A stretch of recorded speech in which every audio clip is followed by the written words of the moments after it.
हमारी मदद करिए, आपसे हाथ जोड़ के विनती है, हमारी मदद करिए और जो उचित कार्रवाई हो इनके खिलाफ़ आप करने की कृपा करें।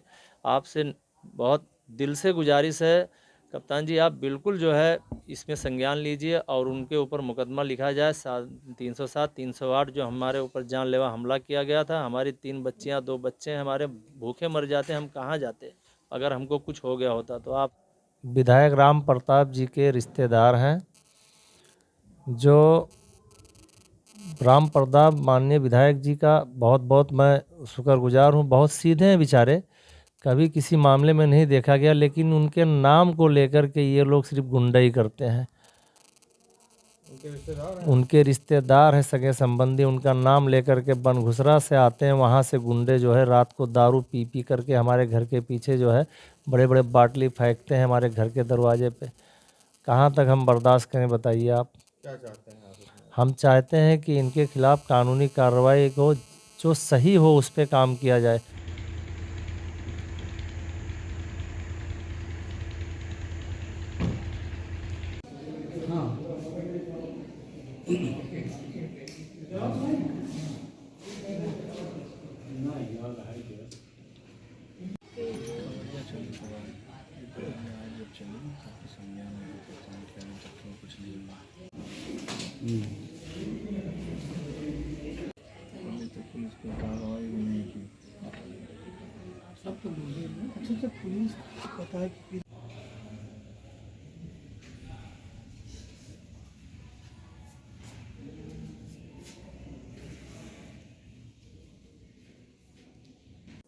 क्या नाम है आपका?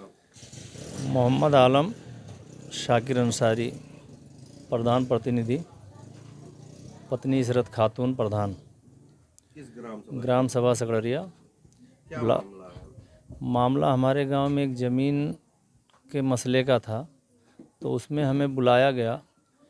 कुछ झगड़ा हो गया आपस में, तू मैं हो गया है, आइए ज़रा देख लीजिए। तो वहाँ हम आए तो पता चला थाने चौकी पे सब चले गए।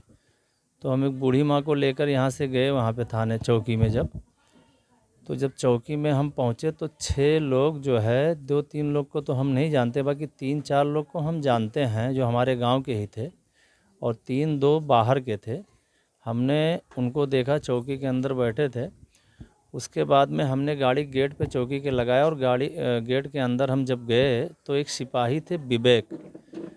तो विवेक से हमने कहा भैया ये बताइए कि जो है मुंशी जी कहाँ गए, जो लिखते हैं तहरीर, कुछ तहरीर लिखाना है इनका भी, देख लीजिए और मामला जो भी है सुलह समझौता करके आपस में बैठवा कर ख़त्म कर दीजिए।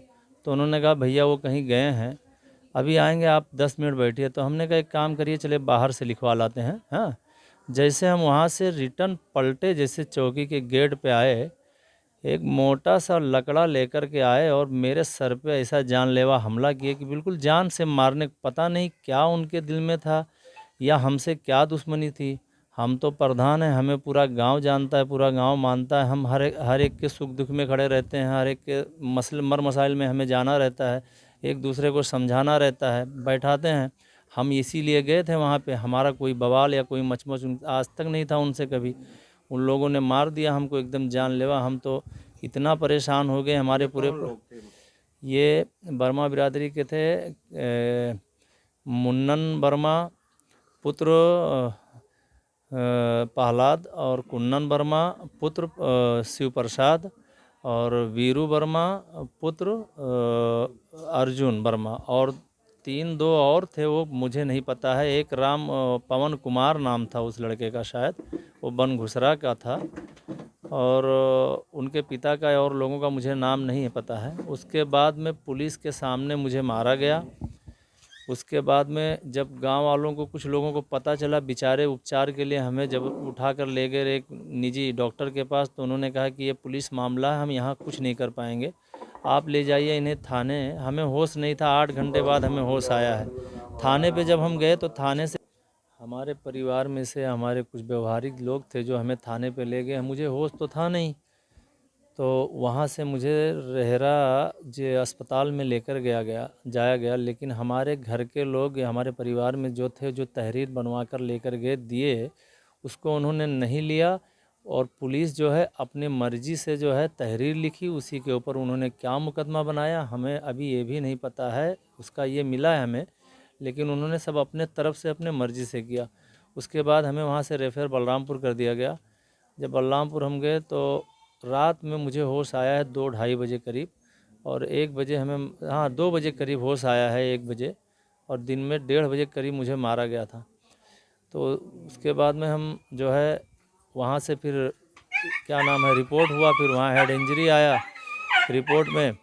तो उसके बाद में विवेचने या जो भी है वहाँ से थाने पे आया और चौकी में आया है, लेकिन आज तक कोई पुलिस थाने से या चौकी से हमारा हाल या किसी तरह का कुछ ये पूछने नहीं आए कि आप कैसे हैं या क्या है क्या नहीं है, कोई दिक्कत परेशानी है, किसी ने पूछने नहीं आया। और उसके बावजूद 28 तारीख को मेरे नाम से 151 कर दिया गया है। आप बताइए हम कहाँ जाएं? हम कप्तान जी से हाथ जोड़कर प्रार्थना करते हैं कि आप पुलिस को अपने संज्ञान में लेकर के ये बात पूछिए उनसे कि हमें क्यों जो है 151 में किया गया, जबकि हम तो प्रधान हैं गांव के, और गांव को संभालना हमारा काम है, हमारी जिम्मेदारियां हैं। हम लोगों को समझाते बुझाते हैं, आपस में हिंदू मुस्लिम हम लोग सब भाई भाई मिलजुल कर रहते हैं, आज तक कोई मसला नहीं हुआ है। और हमें हमारे नाम से जो है उठा करके जो है 151 कर दिया गया। रोज़ हमारे पास फ़ोन आता है कि आप कब आएंगे, कभी आपका ये होगा, आप ये करा लीजिए। आप बताइए हम कहाँ जाएं, किससे न्याय मांगने जाएं? हम इतने परेशान हैं, हम अपने दर्द में पीड़े में इतने उलझे हुए हैं। गोंडा गए, लखनऊ गए, हम बहुत परेशान हो गए। हमारी मदद करिए, आपसे हाथ जोड़ के विनती है, हमारी मदद करिए, और जो उचित कार्रवाई हो इनके खिलाफ़ आप करने की कृपा करें। आपसे बहुत दिल से गुजारिश है कप्तान जी, आप बिल्कुल जो है इसमें संज्ञान लीजिए और उनके ऊपर मुकदमा लिखा जाए। 307, 308 जो हमारे ऊपर जानलेवा हमला किया गया था। हमारी 3 बच्चियां 2 बच्चे हैं, हमारे भूखे मर जाते, हम कहाँ जाते अगर हमको कुछ हो गया होता। तो आपसे हाथ जोड़ के विनती है, आप हमारी मदद करने की कोशिश कीजिए। सर में कहाँ कहाँ चोट लगा आपको? हमारा सर यहाँ से ये सर हमारा फटा है यहाँ तक, ये जिसमें 7 या 8 टाके आए हैं। कितने 7 या 8 टाके आए हैं? 8 टाके आए हैं, और ये पूरा फट गया था अंदर तक पूरा। मुझे 8 घंटे या 9 घंटे होश नहीं आए हैं। मारा गया? कैसे मारा गया? और मुझे बाम्बू था कि लोखंड था कि क्या था, उसके बाद यहाँ मारे, उसके बाद और उसके बाद जब मैं झौरियाने लगा तो मेरे गर्दन पे एक मार दिया। आज तक मेरा गर्दन घूम नहीं पा रहा है, घुमा नहीं पा रहा हूँ मैं उसी लकड़े से कि लोखंड के पाइप से। किससे मारे मुझे नहीं पता, लेकिन बहुत मोटा था, किसी चीज़ से मारे हैं मुझे। अभी आपका इलाज चल रहा है क्या? हमारा इलाज चल रहा है, और मुझे तो गोंडा में ये कहा गया है कि आप लखनऊ जाइए, थोड़ा आप इसके बारे में वहाँ जा कर के दिखाइए थोड़ा। तो अब देखते हैं, बड़ी परेशानियां हैं, अब देखते हैं जैसा होगा वैसा करेंगे।